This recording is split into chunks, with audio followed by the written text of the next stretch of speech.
can't find a shot. Never mind your liver, get to Gino spot. Gino spot. Get to Gino spot. Gino spot. Have a laugh, have a giggle, and exercise your middle. Have a Gino shot. Gino shot. Get to Gino spot. Gino spot. Get to Gino spot. Gino spot. Have a laugh, have a giggle, and exercise your middle. Get to Gino spot. Gino spot. Ladies and gentlemen, welcome to Center Stage.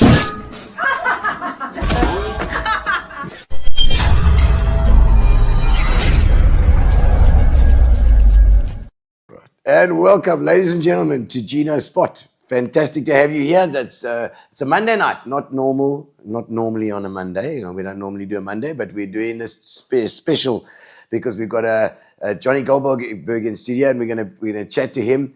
And he could only make it Monday, and I have also, luckily enough, got a gig on Tuesday as well. So I'm going to be off to Joburg tomorrow, and that's why we're doing it live right now on Monday at 6:30. It's 7 o'clock actually. We pushed it a little bit later. And thank you to our sponsors, Fitch and Leeds and Pinion, which Philip's going to put up now as well. We've got our sponsors have been supporting us right from the beginning. Gary DeBrain and the guys, also in East London now, Gary DeBrain with Fitch and Leeds. And then also Pinion, who are our accountants, who are wonderful chaps. They are always helping us out. And then, and of course, Centre Stage Bay West, our new venue that we have at Bay West. If you haven't been out there already, we've got a pile of shows. We just had Emo Adams there. It was just marvelous. He was an amazing bundle of energy. And then also we've got Dolly Parton is coming soon. Dolly, the magic guy. And so make sure you check what's going on there at Centre Stage Bay West. But now we're going to dive straight into our new guest today. I think originally from East London, but we'll chat to him as well. It's going to be Johnny Goldberg. We've got an introduction ready to go. It's right up at the top there, Phil. We'd have to go. Yeah. And welcome to. Have you got it? You got it? No, you haven't got it. It's fine.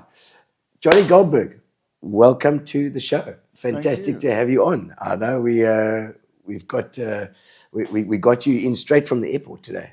Did you fly? Where did you fly in from? I flew from Cape Town. Cape Town. Yeah, so I was in East London yesterday, Cape Town today, and Port Elizabeth today, and of course tomorrow, and then Durban the next day. So we're on the travels. I see. Yeah. I see that. So I mean, why would you have gone straight to? Did you have meetings in Cape Town first? I had to do some things in Cape Town, but I'm located there for the next month. So sometimes we go to Cape Town, spend a bit of time there, and sometimes in slummies in East London. Yeah, East London. And sometimes in Sydney. Were you originally from East London or not? Oh, I'm a Summies boy. I come from Summerstrand. Summies, not slummies. Yeah. So Summerstrand. Summerstrand, boykie. But we're going to go into history. But before we even get there, I'm going to just introduce your book that we have here, right here. So I'm going to put it right up to the camera. There we go. Look at that. Oh, there we go. We're putting it. There we go. That's the one. And the business of adaptation. I like that. That's change all the time. I must have prepared you for COVID. That's for sure. I think you got to look for the opportunities. I write about where the opportunities are. I met with some dairy producers the other day for lunch, and after an hour, I gave them a few more ideas in respect to what they should be doing with their particular product. Yeah. Just ideas. So again, I think you just got to try join the dots, see what's out there, and make the opportunity. Yeah. It becomes more difficult in certain industries, but there's still many opportunities in South Africa. Yeah, plenty. I've got such, especially even in PE. I mean, I think there's so much potential here, and I'm like a stuck record with this. I mean, because everybody, a lot of people negative, and I've noticed that about you, that you're not negative. We had a quick chat the other day about Fish River, and I know you got your views on this on this stuff. That they basically community is almost set up for failure. They need to have help with these things, everybody's always negative about it. That's what I don't like as well.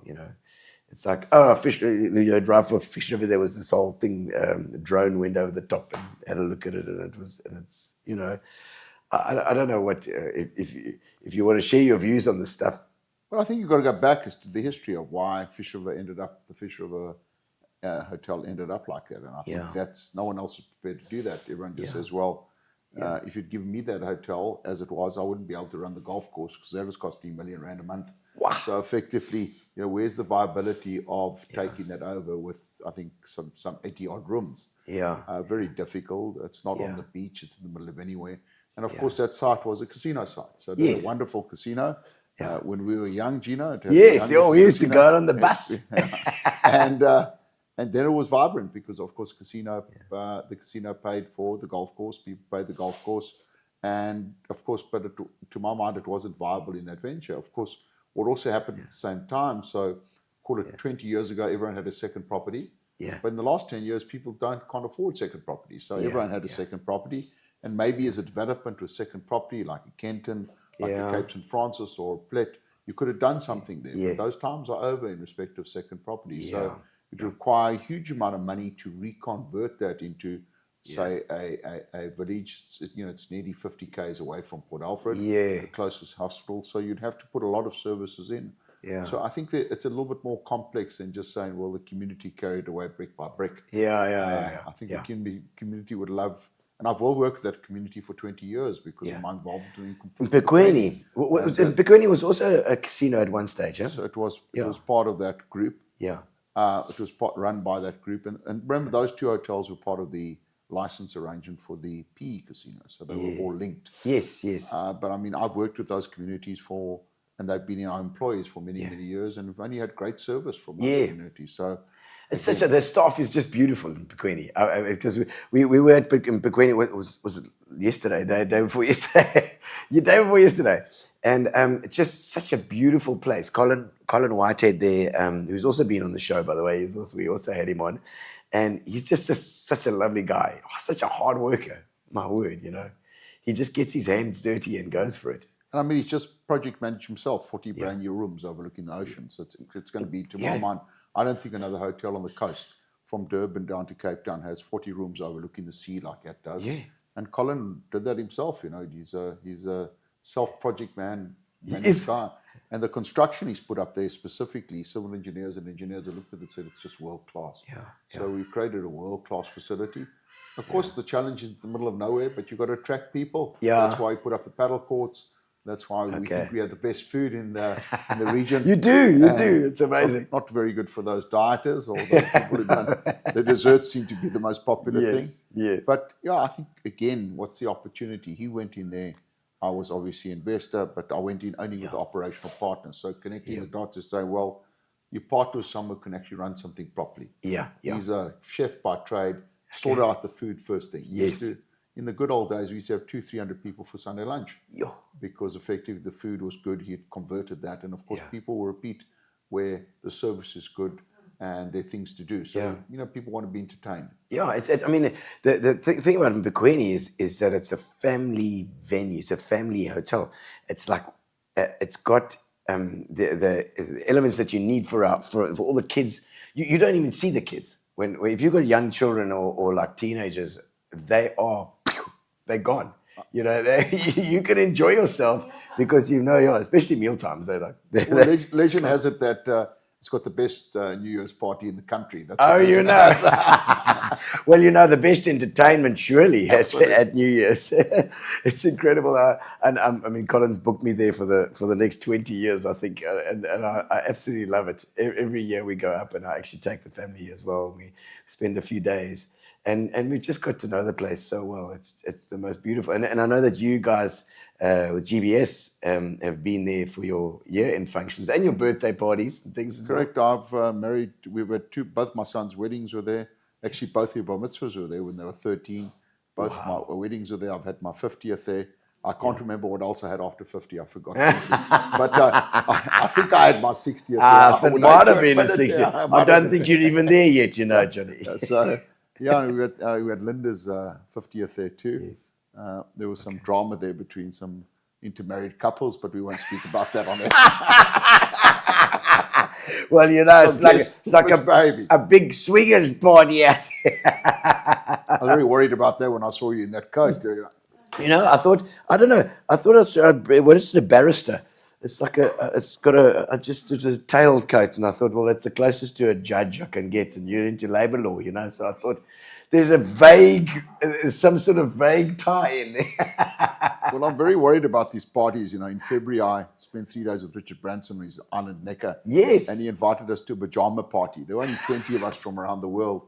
And you know, I said to Linda, what's the dress? She said, pajamas. So I looked at the guests, the 20 people from around the world. We were the only Africans, and I saw a lot of names that were not Christmas names. Okay, yes. So I ordered from Team a Christmas suit. Oh, lovely.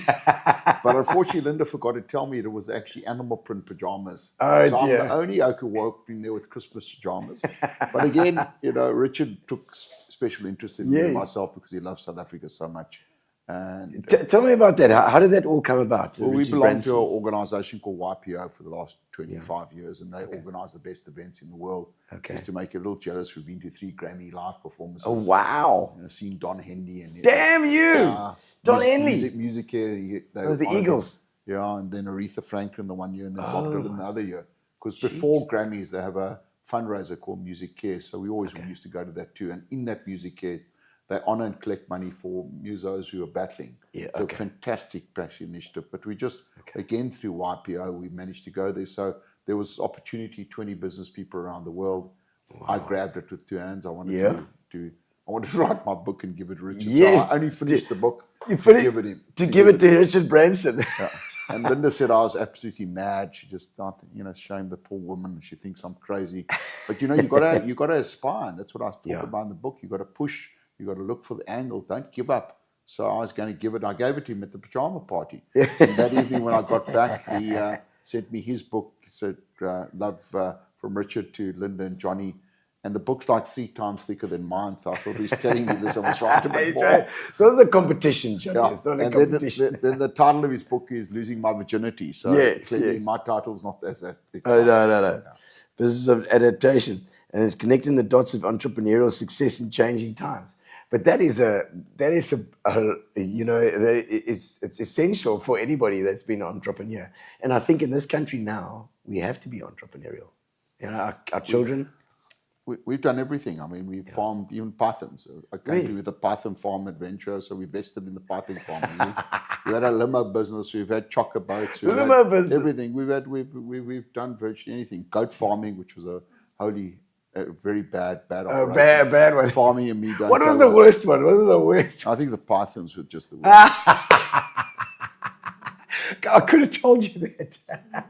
Snakes don't go well in this country. You know what I mean? They're lovely, but you know nobody really likes them. There's a market for pythons. So said the guy who was breeding them and brought me the venture. But Peter said, mate, the snakes escaped and they were just. Oh my God! No, it must have been what's his name, Dr. Evil. You know, he would take snakes, you know, anacondas and pythons, and he said the book, you know, It must have been does take a lot of your time to sit and did somebody help you with it as well? John Botter's daughter helped me. She's one of the people who work for us. And of course, you know, again, I dictated a lot of the books because of my work. I've always dictated. So where do you get the time to write a book? It's like doing a doctorate, which I haven't got. Yeah. But I mean, I've tried a doctorate twice. And I was very close to completing the last time, but then Linda got sick. She got cancer. So I wanted to spend more time with her. That was some 14 years ago. It's about dedication. So you got to say, well, I'm putting an hour aside at 5 to 6 every morning for 5 days of the week. And you can do anything if you do that. It's about in the mornings? In the mornings. Are you an early morning guy? I'm not, but I force myself to be. Really? During the week.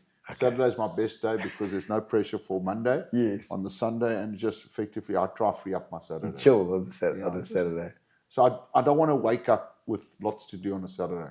If I can, I just want to be able to just relax, get into that mode. And I think that's the problem now, is people are not being disciplined in respect of carving time out to relax. Yeah. And so again, I'm very worried about. I mean, I'm addicted to this thing, no question about it. I'm not suggesting I'm not, but again, I'm very disciplined in putting this thing away Okay. and not looking at it for a couple of hours, because you end up scrolling with absolute rubbish. Yeah, It's doom adding scrolling. absolutely no value. Yeah, Now, yeah. I'm not suggesting that's bad for you, because some people get relief from Instagram, whatever. But you have to have the time out. Otherwise, I think your brain just fizzles. Philip has just finished a PhD. She did one. She's got that focus. She can Congratulations. do it. It's a fantastic feat. And I tell you what, it's from me. It's just so far. I'm so ADD, but my obviously my thing is music, and that it works in that environment. It's quite an interesting thing, and I write about that in the book as well. And I speak to a lot of young people. I mentor a number of people and a number of young people. Yeah. And a lot of those young people have got either anxiety or ADHD, obsessive compulsive. And I'm saying, well, I think I've got all of that stuff, but I've got it in controllable amounts that I don't have to have medication, that I can actually direct it into the positiveness around connecting the dots or something else. Yeah. But again, what we see is that effectively, so I take thyroid medication. They took my thyroid a couple of years back. Okay. So what's the difference between taking a tablet for ADHD or taking thyroid medication? That the point is, it's just there's such a stigma around mental health that the minute I say, sure, I'm going to a psychologist, there's a problem around that. And I think that's the issue. We need to deal with it. And we know a lot of people who deal with it, have coped with it, and are excellent at what they do. If you direct that, you get that brilliance. I mean, Richard is dyslexic. He's complete, and he pushes that issue around the dyslexia and the foundation, and effectively, because at school we used to get 6 cuts if we were ADHD. And it's a creativity that's in that side, that side of the brain. And I mean, you're saying like Saturdays you'll relax. I mean, it just makes me think now. You're faith-wise, are you? Do you take that part seriously? Do you?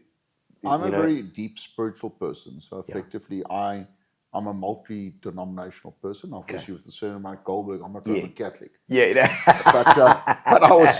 Of course. But again, I think my late father was just so brilliant, saying the problem with the world, there's not enough tolerance. I don't think he'd have followed Judaism. It was from my mother, who was actually a convertee herself. A voluntary convertee. Yes. And I think anyone who follows the principles around any religious base. But my late dad said to me, Johnny, you have tolerance. Even the atheists have got a belief. So you just got to be tolerant. Just listen to them. And effectively, I like the best out of all religions. What I don't like is religious people who don't do that on a daily, in their daily lives. So they hide behind a religion.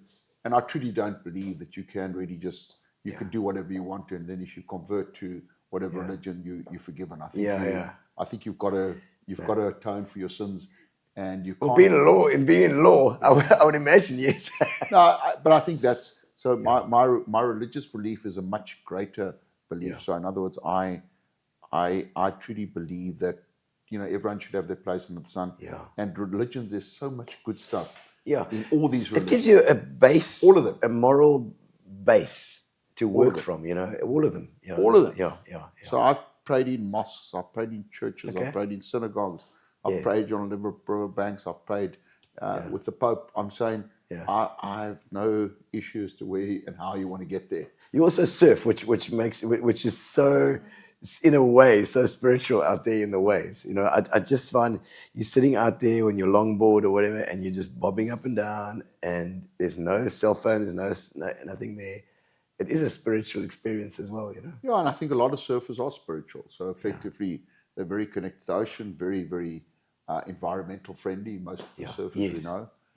And to a large extent, I'm not saying all of them, but I mean, effectively, it's a much more mellow way of life. And I'm not saying the mellow way of life is right or wrong. I don't think there's any right or wrong. It's just finding your sweet spot, connecting the dots and being happy with where you are. So I'm an ex-under-20 prop front row forward for EP. And I'm saying, so people say, Johnny, you've got so thin. So I'm comfortable at this weight, so just leave me alone. So, again, it's what you're comfortable in. That you need to give people the space to do whatever they feel comfortable in. So you're a prop. As long as they don't harm anyone. Yes, you're right. Yeah. So I can tell you who scrums well against France or who doesn't scrum well against France. One scrum on Saturday, we had a 7-person scrum against their ball, 8-man, and we won a penalty. That's incredible. That's top class. Yeah. It's just skills, proper skills. Yeah, that was amazing. We had the function on the same night, and everybody was watching there. It was great fun. So it's the first time you've ever played to 10:30. I know. We played 10:30. It was lovely, but and just a nice hiace in the company as well. I think you've got a more relaxed sort of way of dealing with the corporate environment there. It feels like and going to Pequeni with everybody every year. Also, I think is it Tembi? Tembi and John, two senior leaders. Yeah, Tembi was saying that it does create this family environment there, for the company too, which is nice.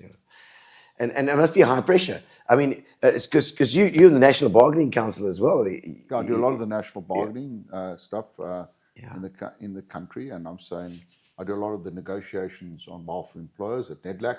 So I'm very, very involved. Again, it's again you got to push boundaries. You would think this little East London guy would be representing business at a national stage, but again, it's a step-by-step process to do that. And when you do it well. I mean, we're currently negotiating with government extensive changes to the UIF Act and the Compensation Injury Disease Act, and it requires a lot of work. I was working on the plane here, coming here. Oh, really? And then, of course, I'm here because we've got our annual conference, our annual labour law conference tomorrow.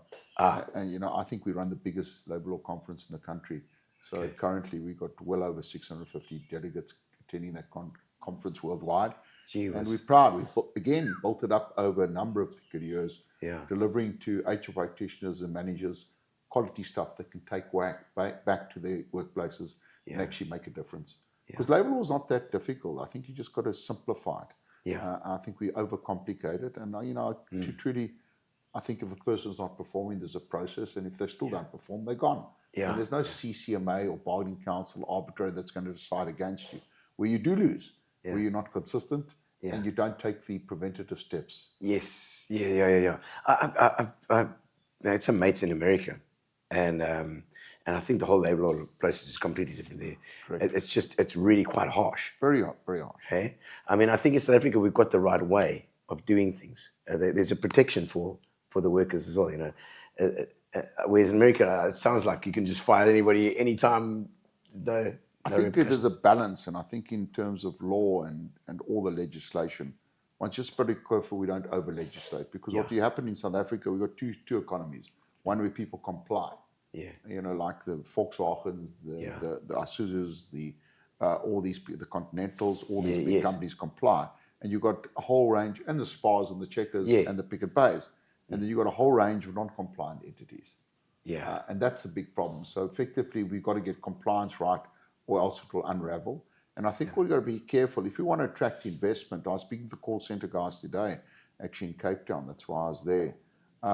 There's huge opportunity for call centers in South Africa. It's one of the big growth markets because you speak English, same time into Europe and large part of the world. But again, the times, I never thought of that. and again, but we've got to look forward. So the sophisticated call centers, we're running out of talent, even matric people, because matrics that are coming out of matric are not equipped to deal with complicated call centers, say in the insurance industry and the banking industry. So we've got to ensure that if you want to go into the call center environment, we start equipping those kids at school now. Standard, standard age shows my age. Grade 10 plus grade 2 10. Minus 2. Never forget that, Gino. Plus 2 minus 2. But effectively, you need to start equipping those people now. And everyone says, but Johnny, where's the money going to come from? I don't believe the money should come from business. I think government's got pots full of money that are just poorly administered. The CETAs collect billions and billions and billions around. We should say, listen here, we want to employ 2 million people in the call center industry. We want to be the best call center industry in the world. And effectively putting that into schools where people are coming out of matric, not finding a job. So we say, listen here, you're in what better place to start a career? You take little Johnny, snot-nosed guy, he thinks he's got a privileged life, you put him to a call center for a year. You'll learn skills that that'll be with him for the rest of the year. We should actually make it compulsory service to go into a call center.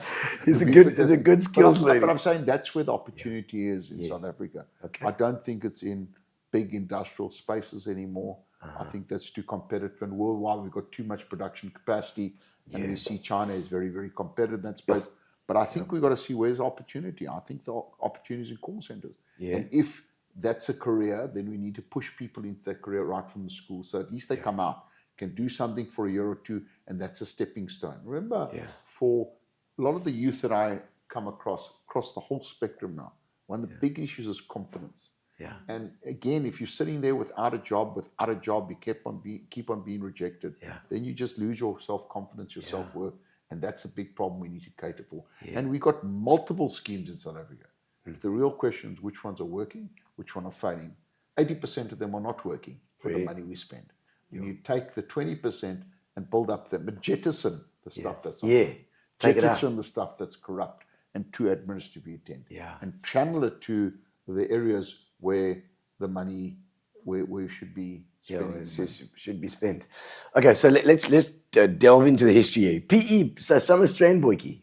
So my father was a pharmacist in the Sidwell area, and I grew up working in his pharmacy, hence the entrepreneurial skill. My brother also worked there.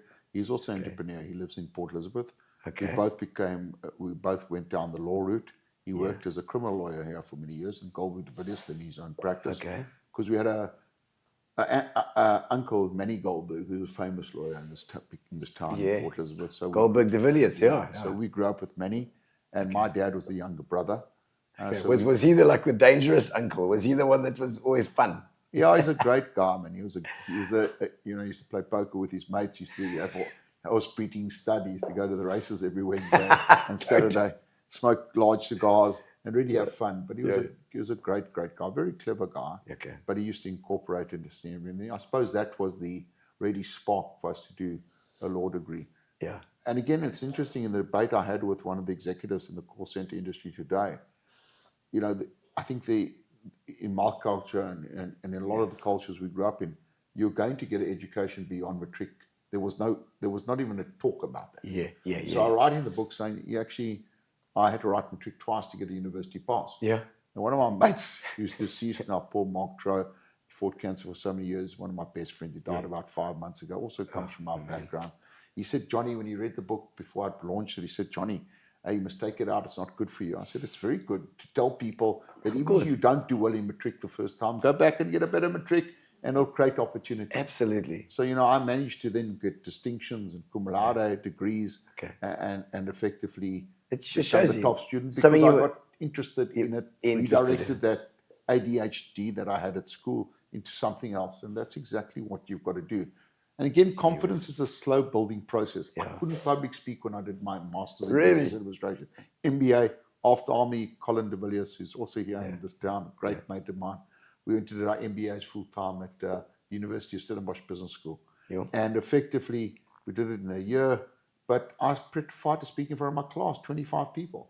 And I realized that I'd have to teach myself the art of public speaking. As you know, I can speak in front of anyone. I love public speaking. But you start slowly. So I used to watch Ray McCauley.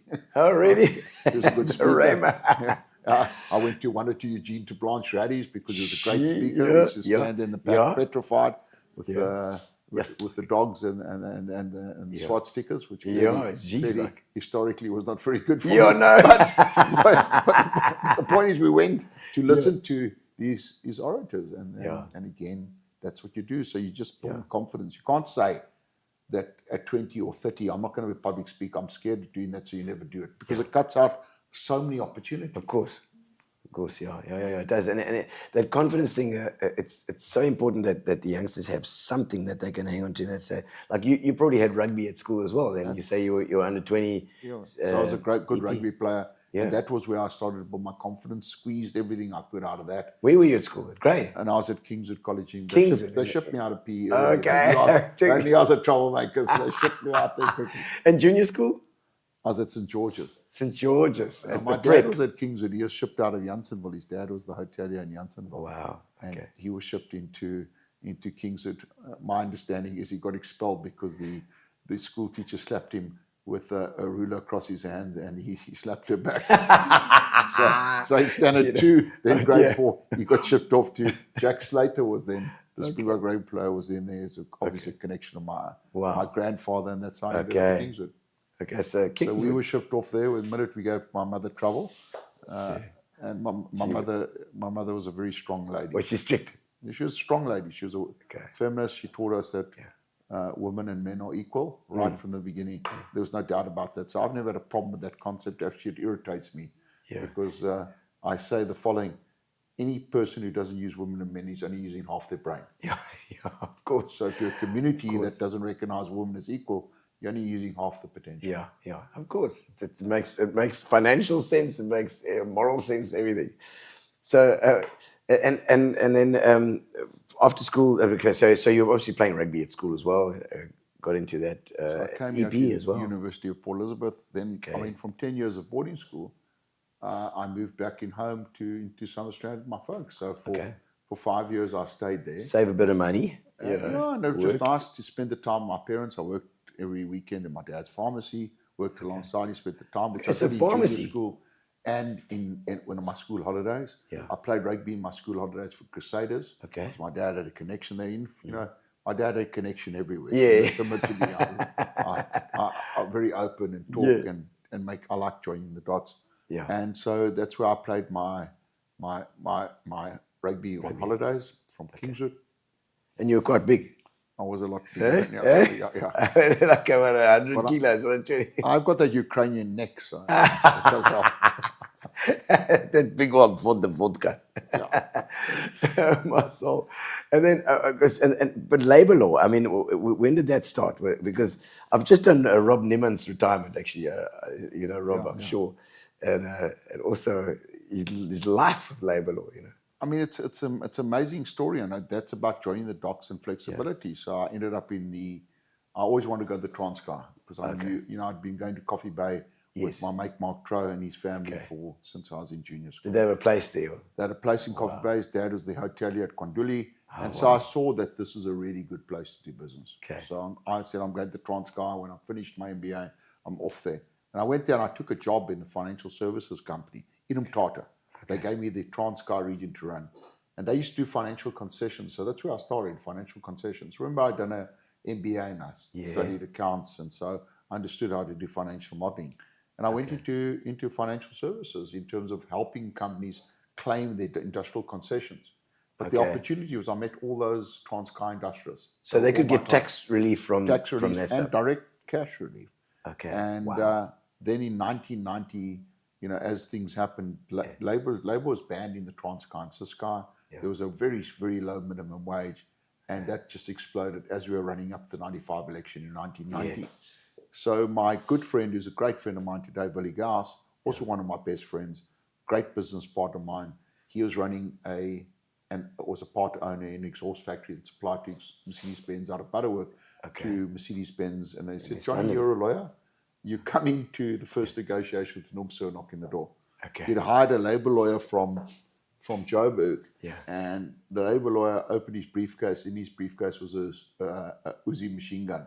So he showed that to the union like, you know, just don't mess with me. The union took radical exception to that, and he was fired by the end of the day, and I was the labor lawyer. Okay, there we go. So Johnny, you in. That's how I went. That's how I got into labor law, because he pushed me. I saw the opportunity, and actually Professor Van der Walt, Adrian Van der Walt. Yes, Adrian, he lectured me. Came a couple of days a month, taught our clients, and mentored us for a year. So he used to come up the Transkei. What a legend. And, you know, he was just fantastic. And he introduced us to then one of his students, Anton Marburg, who then became a partner. Now he's senior counsel, one of the lead guys in the Zondo Commission, respect leading evidence. And that's how we really started. And Colin then joined us. Colin was a stockbroker. We'd done our MBAs together. Brought him back from Joburg, and he came to us and he joined us in the Transkei. And that's how we started. Tata, Butterworth, then East London, then Joburg. And that's how we started. Getting into the companies that hadn't had this legislation before, really, and they needed to make a plan. And interesting, Bantu Alamisa was the military ruler he was a military ruler. He had a coup and he took over from Stella Sakau. And effectively, he locked us in the Wild Coast Sun with Professor Via, and he said, I want a labor law in 2 weeks. And we drafted it within 2 weeks. Wow. I was so wet behind the ears as a labor guy. The only books I had in my bag were from a guy called Professor Chomson and Professor Cheadle. They came to this commission where we wrote the law representing the unions. So Johnny Goldberg, was against these two oaks with the only books in my... So I often used to ask for a Written break. by them. Yeah, ask for a break so I could go to the toilet, check what they were going to say, so I know what they're going to argue, and then counter. But what a wonderful opportunity just to learn. But the point is, the opportunities all around. Yeah. People have got to open their eyes, not be scared. So I don't care. So if I phone you, ignore me. I'm going to phone you again. If I want to get all I'll phone you again. Then I'll text you. Say, please, man, I need to speak to you. Give me a call. And I won't burn the bridge. Most people will phone you once. Oh, Gino doesn't want to speak to me. Yeah. Maybe you're busy. Maybe you didn't see it. Yeah. Maybe, as I would imagine, you're shocking on your phone. Terrible. but that's the point, is keep on trying. Yeah. If you want to connect with the person, don't be shy. Don't be over-pestering, but don't just give up on the first occasion. With sales, it's like positioning up it's like training, it's like doing anything. Just continue to try, look for the opportunities, open the door. And if you can't see the opportunities, then go see someone who can maybe say, well, is there another way to do this? Yeah. I don't know how many kids I've given opportunity to say, well, why don't you go try that? Yeah. We put one of my partners, I'm involved in a number of business. One of my partners' business, the guy was sitting on the couch not knowing what to do after doing a BCom. I think it took 6 years at Rhodes to do. We put him in the kitchen in Epuqueni for 6 weeks. Yeah. For 6 months. So he did his military service there. And of course, from there, he just grew. Yeah. Lying on the couch after a BCom for 6 years that he messed around with, came back, didn't know what to do, depressed at home, straight into the Epuqueni kitchen for 6 months. What a change. And it wasn't like he was learning the minimum wage like everyone else. Grafting in the kitchen like everyone else, but learning skills that are lifetime skills. Yeah. In everything there would be. You're talking about Adrian Van der Velde, and what a legend. I actually did a BCom,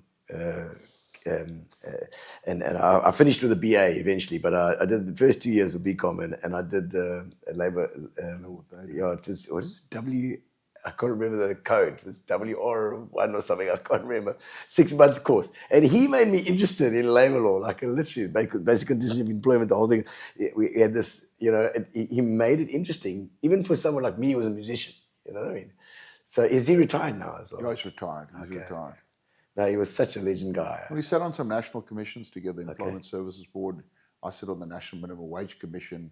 He was the chair. So we had lots of work. We've done lots of work in the last 25, 30 years together. I'm sure. Yeah. And so what, other than labor law now, what else? Because I know you've been involved. You even sold surfboards with a little motor in it. Yeah, no. I remember the first time I heard about Johnny Goldberg. He said, no, he sells his surfboards and they got a motor in it, bro. Yeah, they got a jet board in. Unfortunately, the company went liquidated, but we still got them going. Yeah. But I mean, I suppose one of my best investments, you met him on the weekend, was a property our commercial property portfolio. So Paul Theodos is my business partner there. And about 25 years ago, I went to him, I said, listen, you can take half of Global. Yeah. You just come in and build a property portfolio. And of course, that's what's happened. So he's just done an exceptional job. He's a very specialized property guy. Actually, when we then started AccuCap, a listed portfolio. We sold some of our Cape Road properties into that. And, at one stage, he's definitely rated as one of the top property guys in the country. Yeah. So now he's semi-retired, just running our property. And it's complicated because there's lots going on. We've lots of different varieties of properties. Mm-hmm. But, that was an excellent business model for me. It's commercial. Cash flow from the consultancy and into commercial property, and that's been very good. And of course, along the way, if you keep your head open, most of my deals have been done with clients. So he was a client of mine. Okay. He was a client of mine. Willie House was a client of mine. He's a business partner. At one stage in a venture that we established, we manufactured every bus and every truck of Mercedes-Benz for 12 years. No way. In the outsource venture, we've done everything. We've managed. In an outsource venture as well, we manufactured the aluminium struts for the Mercedes-Benz C-Class production around the world. Sure. So we've done a lot of things, but I've got great partners. I'm not very good. I'm good at joining the dots. Yeah. So Willie and Pitt Bosch are great connecting partners people. of mine. And then again, there was a chemical company in Butterworth. I did their labor law work. They sold out to Dow Chemicals, and they put a R1 billion plant up in Durban. And Dow Chemicals then wanted to disinvest about 18 years ago. Yeah. So the CEO, who was the founder of the business in Butterworth, came and said, Johnny, put a deal together. Yeah. I put a deal together back to Summerstrand. Adrian Ball, who was the head of Investec, the head of Bright, came from Summies. He was a good oak. I knew him from Summies. I went into Adrian's office. I said, would you fund this thing? Yeah. So we bought it from Dow Chemicals, took a stake, and I'm still the chairman of that particular company today. And it going okay? Yeah, we've had an unbelievable ride. Yeah, we make our main product is malic acid, which goes into ciders and Oros and very sophisticated drinks worldwide. So we must probably export to 120 countries around the world. Wow. Of course, we're also subject to Chinese competition. They've also produced their acid is citric acid. They're produced by the hundreds of tons. But they've also gone into malic market. But you've got to just position yourself. Do you use the citrus guys yet for that? No, citrus. It's a chemical process process. that you make malic acid from. It's a food enhancement, so it enhances the taste of, say, orange in Oros. Lemon in Oros. All right. It's so many different things. I mean, and Pequeni being one of them, but so that's probably your property portfolio. So no, it's separate. So that's with a complete separate. Was that a completely separate deal? Yeah, it's completely separate deal. Yes, with Colin. Yeah. So how did that come together? He came to me with that proposal Colin. 21 years ago. He said, hey, here's a potential option. I said, we owned a Dulce franchise once, me and another oak. Not Justin Wilmot. No, I know Justin very well. He was at school with me. But talking very slowly, you know. But effectively, we had the Vincent Park one, which I also bought from a client of mine who had it in range.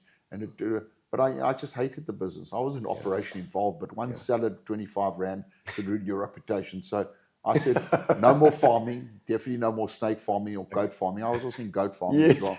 None of that stuff. And effectively, definitely nothing related to food. But they came with this plan.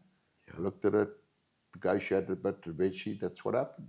Yeah, and so was he working at no, he was working for the Osner Group at that stage in East London. Okay. And so you had a bit of that hotel because he's done such a good job. And then so it's property portfolio, it's a chemical business. What else is there in this whole thing here? How many different companies? There are lots. Well, I think one of the exciting companies we've got into a company in Australia. It's upstart, but it's really with the old Discovery Vitality guys. And it's really exciting because it's in the technology space too. Very, very clever guys. Yeah. So we took both my sons live in Sydney, so we took a stake there. Okay. Myself and my wife helped my eldest son start his business called Duck Apparel. That's mainly Linda's work. Linda's worked alongside me in all these particular business. What was she doing? Just accounting. She'll do the numbers. She'll help you with the numbers. But also, the support advice. I can't do what I do without her support. Yeah. I get home, she smiles. Yes. I wake up in the morning, she smiles. She gives me the leeway to travel as I do. Yes. But you bastard. She was into these puffer jackets big time, and she's got a great design and flair for clothes and design. And she really helped the kids establish Duck Apparel. Go online, see Duck Apparel. Duck Apparel. And look at the range of clothes and the business that they've introduced. Yeah. But he is also clever. So he went to do the MBA in China at Peking University, the best university in China. Yeah. And then stayed in China for 4 years to learn the language properly. Because he knew one day he'd want to trade with China, and he always believed China would rule the world.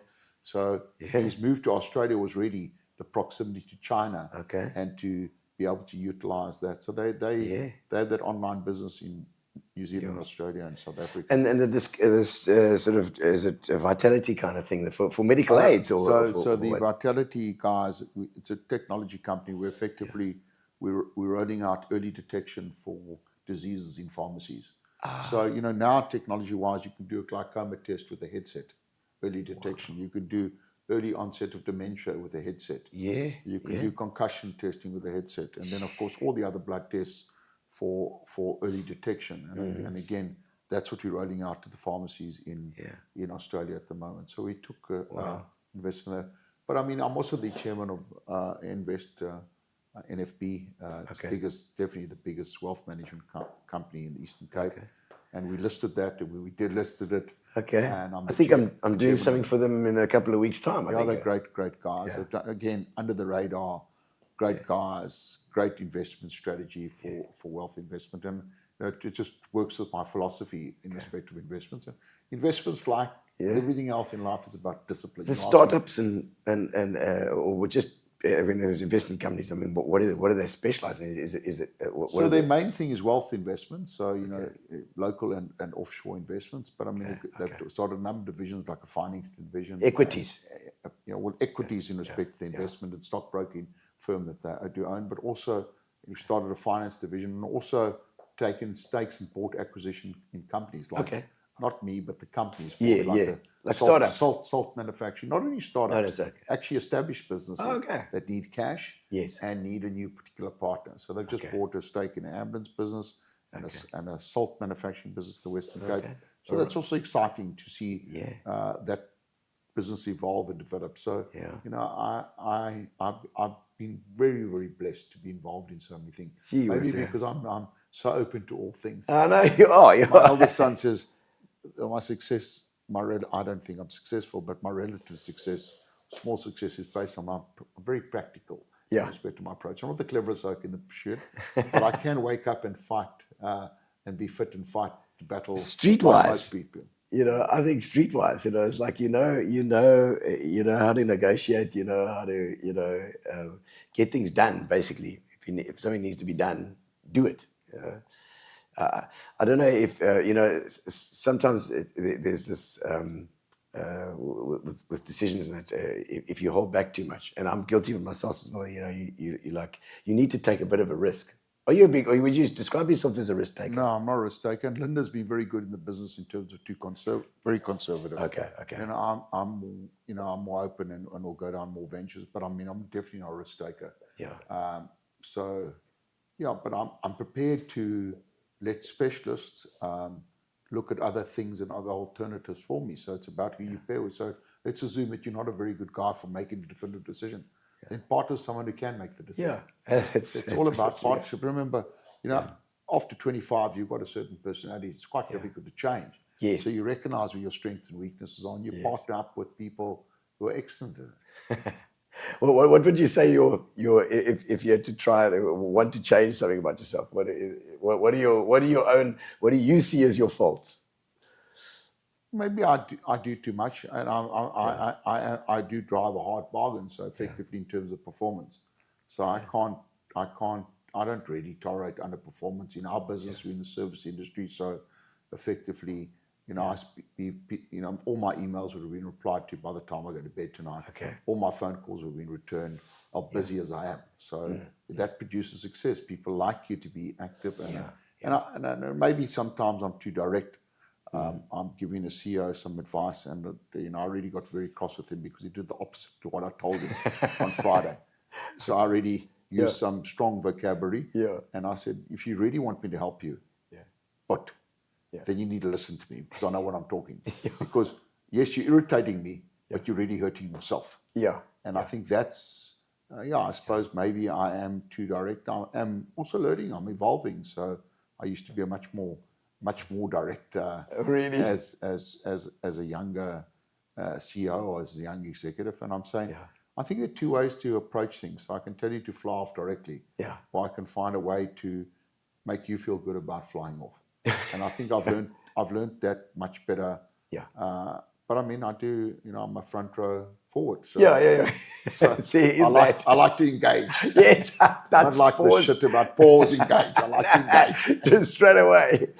Gino, it's quite funny. I went to the toilet in Australia, and I was standing there looking up at the board in front of me, and it says, the SHT happens, and we can ease your pain. So that I phoned up my MD, my CEO, John. I said, John, we must use the slogan. And within a day, that slogan was in our advert, not of course like that. Yes. The stuff happens. Yes. We can help you ease it. Okay. Global Business Solutions. So it's about looking at the opportunity and looking at it. It was the best advert. Obviously, it was for piles. You found your logo. We just changed it. Power medication for GBS, its logo, its mentors. Oh my God. I mean, everyone gets so worried about the employment equity and all this kind of stuff. I'm saying, I can cut through that stuff and say, guys, there's a law. You do have to look at where you do have opportunity, but it's a recording that you couldn't or did or could find that. But once you find any appointment, then you've got to demand performance. So I think we're poor at that. Maybe as Eastern Cape, as South Africa, we're just too nice. Yeah. I say, again, so I employ you, you're not quite the right guy. And the only time you understand that is in the first couple of months. But we sort of tolerate it. And I do a bit of your work, and then you don't really sort your own. So let's have an open, honest discussion about it. Let's record it. And that's what I expect. We're not good at that. Yeah. So it's, I mean, and in this industry as well, it's better to be straight because, like you say, the guy's is going to harm himself. Law is law, and your employees need to will know where they stand. And as far as performance goes, if they're not performing well, then they shouldn't really be in that spot. I mean, for anyone who listens to this as employed, my message is the following. If you think you're stronger than the company, think again. The law doesn't protect you. The only person who protects you is yourself. So in nearly over 35 years of labour law, I've never seen an employee win. Never. Yeah. You say, well, Johnny, how's that possible? Yes, they've been reinstated. But if you look at the stats, within 50% of them are gone within the first 6 months, and 80 or 90 are gone within the first year. So what are you achieving? Yeah. The only one who protects you is yourself. And how do you protect yourself?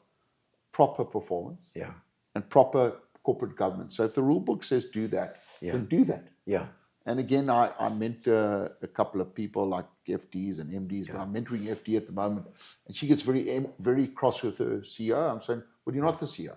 Yeah. Put in writing to see courtesy that you don't agree with that decision because of the following financial implication.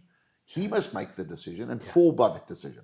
Yes. But you're not the CEO, so once you've made that decision, it's gone. Yeah. You've shown where you are. Correct. Yeah. So you can't sign off that if it's not authorized. Yeah. But tell the CEO if he wants to sign off, he can, but you're not prepared to do it because your interpretation, and please tell me, Mr. CEO, if I'm wrong, is that's not in terms of the rules and regulations. Yeah. So that's what you do as courtesy as possible. Yeah. Don't tell anyone else about it and let the CEO then make the decision. And that's what you've also got to say. Well, I'm in employment, got to do the best I do. Yeah. I can never win against a company who's got a lot more money than I have. Yeah. A lot of people then resign and complain, constructive dismissal, or leave, want to come against the company. The best thing you could ever do if you're dismissed, pick yourself up and get a job as soon as you can. Yeah. Forget about the CCMA bargaining council. I get it. You reckon that's the best advice? And you're right, because you're not going to be happy there if this is you go into a 6 or 8 month process.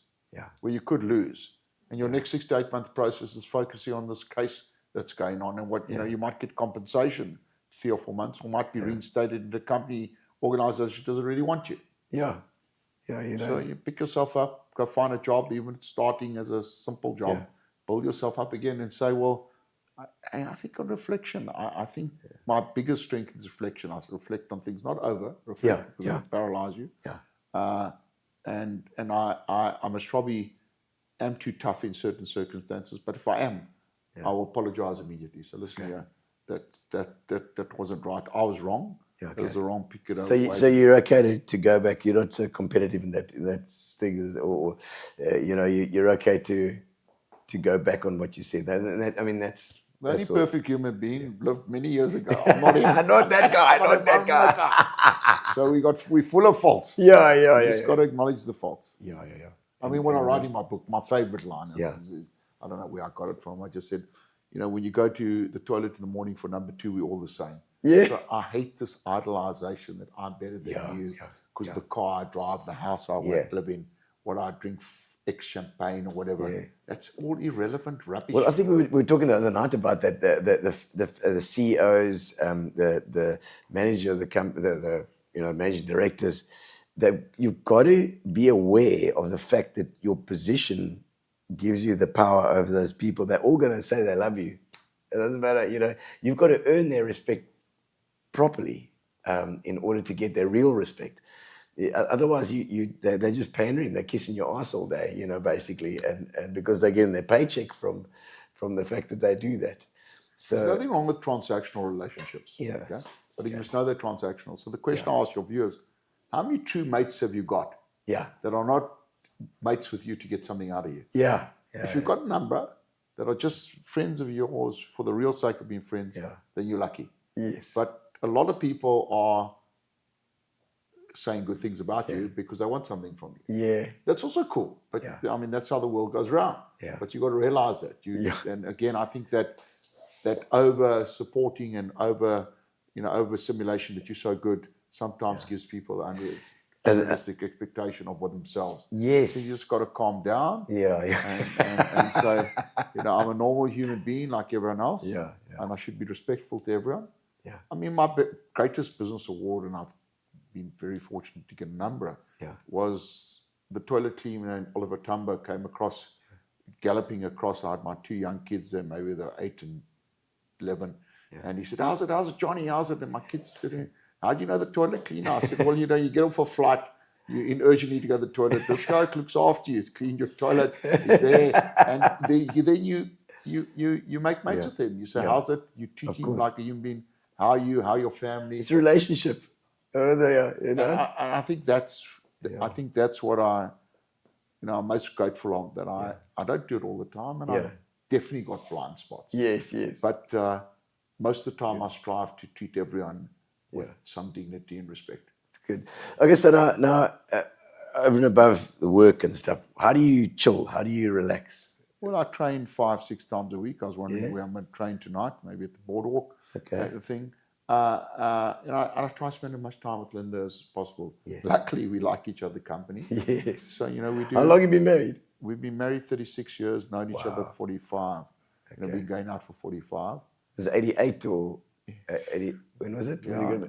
88? No. 1979. 79 already. Yeah, 80, yeah. Okay, so I was 10 years up. My maths 1980. No, maths is good. Yeah. But it's a long time ago. It is. But we just spend some time together. We really like our own company. I also binge a bit of Netflix. All right. We always try to find a nice, decent series to watch. Sport Grand Prix. I'm rugby mad, so rugby. I'm blessed to have gone to every World Cup final and semi-final since 1995. I've missed one. I've been healthy enough to go. So I always take a touring party, a collection of friends together. We always go to the World Cups. I mean, France was horrific. They were so rude and so aggressive to us in the semi-finals and finals. Okay. But we made it. And, of course, on Saturday we proved the point. Yeah, there we go. So I'm rugby mad. I can a Saturday watch 3 games of rugby. Well, of course, being you're playing as well, you would be into it. You can you get into it. I enjoy rugby. I watch, but I love the Grand Prix. That's why. You don't watch Grand Prix. No, I do. I've watched a lot of Grand Prix in my life, but unfortunately, against Philly, who was a Schumacher fan, I lost a few bets against him. He's the only person I bet against, but we'll bet on anything. So on the Japan game, I gave him 10-1. Oh, jeez. But I lost him a bet in Japan. So in the World Cup, we lost to Japan in England. I had to go in my Lederhosen and give him over the 1,000 rand 10-1 that I owed him. He announced it on in Lederhosen. Yeah. Because he took us to the Beer Fest once, so we had Lederhosen and we had a dindle, we had a dress up. That was part of the bet. Okay. So we have these fun bets. Nowadays, as we get older, we can't remember who owes what. We have a end of the year pay. We can't remember what bets we took, but it's just the fun of just having a bet in rugby and in soccer and in Grand Prix. Do you have a good bunch of friends that you chill with as well? You can talk to. 100%. I've got. I mean, my older friends have been great mentors to me, and some of my younger friends. But again, for us, life's busy. I'm busy, but we want to get to see the kids and the grandchildren as much as we can. That's the thing. So we're doing that. So we're very blessed that we can do that. So this year we've been in Aussie 3 times, 4 trips. Oh, wow. Sometimes I come back before Linda. It's a direct flight to Sydney, so it's very, very easy. And God willing, the kids are all coming out for December, so it's fantastic. We have everyone under the same roof. And mentors, like early on in your life, I mean. Yeah, I've had a lot of great people to give me honest advice. I think you've got to find someone who's prepared to tell you as is without any vested interest. Again, they tell it to you as it is. And, straight. I suppose Billy Gauss, bit posh, really older than me. Guy like Rob Folds in the chemical business. He's also deceased. What a fantastic guy. So I've been blessed, but you make your own blessings, Gary Plow would say. I've gone out and made relationships with these people, recognized that I should listen to them. I've been paraded and told that I was out of order in respect of a number of times, that I should do things differently. And you listen to that, you take that advice because it's coming from people without a vested interest, without an angle. Yeah. Okay, so I'm going to just a few more for the last few. I'd say I always ask about your proudest moment, and then the things where something's really cocked up, like something's really gone wrong. Like and maybe we start with your proudest moment. I honestly mean my proudest moment when my kids really were so proud of me because I'd made buddies with the janitor. I think, and they see that I was mentoring a young professional rugby player, spent a day with me, and he also gave me this. He said, "Thanks for spending the day with me, but your real impression will last me for the rest of life is how you treat everyone." In the day he spent with me, so I spent a full day with him, trying to get him onto a career post rugby. He plays in Japan now at the moment. Okay.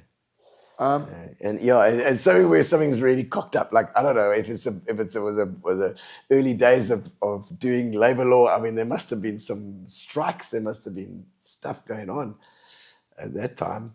Yeah. I think if I reflect back, I think I was quite tough on my kids.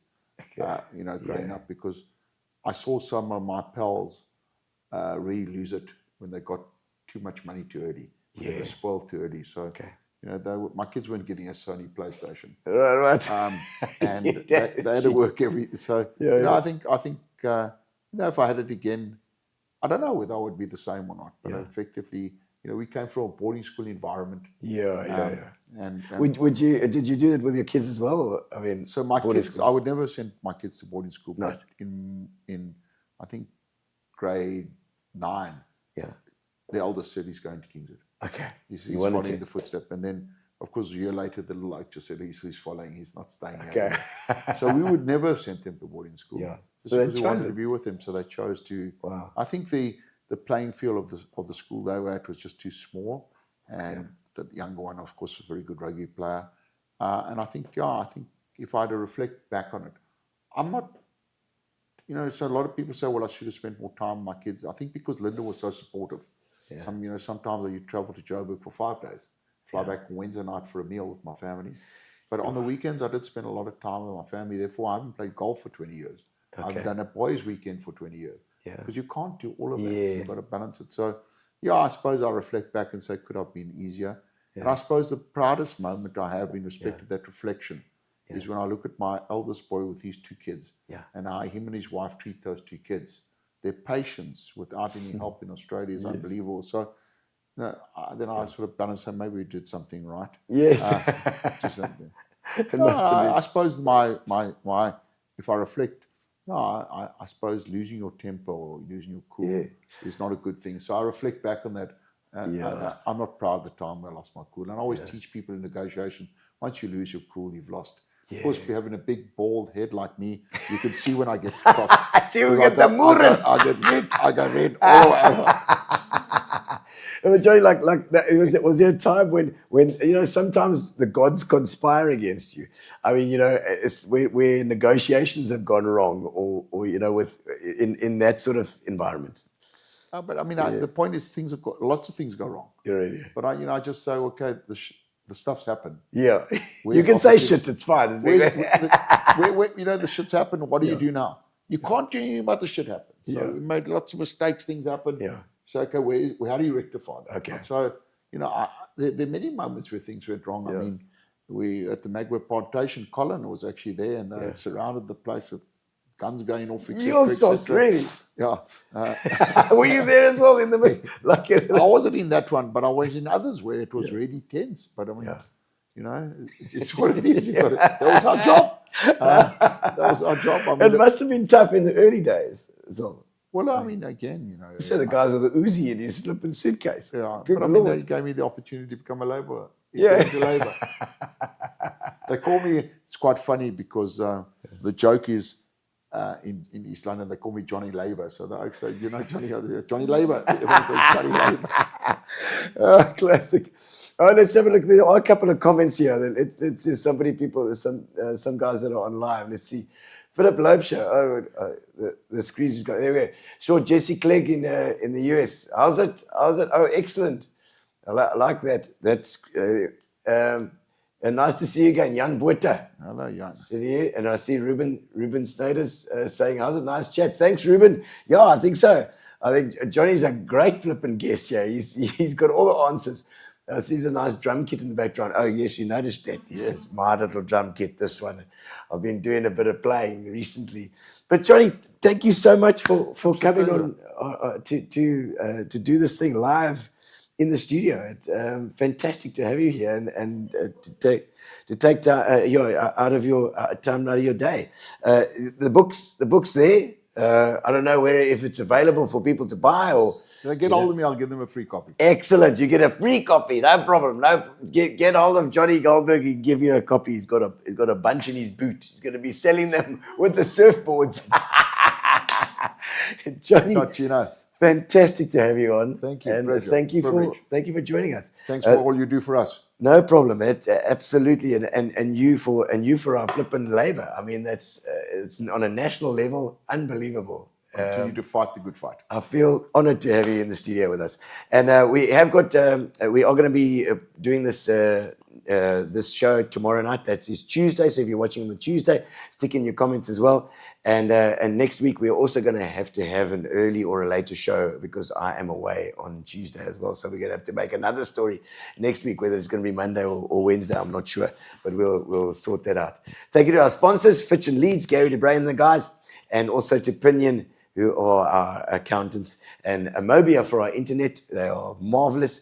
And of course, pop down to Gino, to Center Stage at Bay West if you haven't already. You've got fantastic shows. And Mike Palfreman, I see there's also Mike saying, how's it? Thank you very much for popping in. We'll see you next week. Cheers, guys. Cheers. Relax, sit down. Coming out of PE town. Drink, find a shot. Never mind your liver. Get to Gino's spot. Gino spot. Get to Gino's spot. Gino spot. Have a laugh, have a giggle, and exercise your middle. Have a Gino shot. Gino shot. Get to Gino's spot.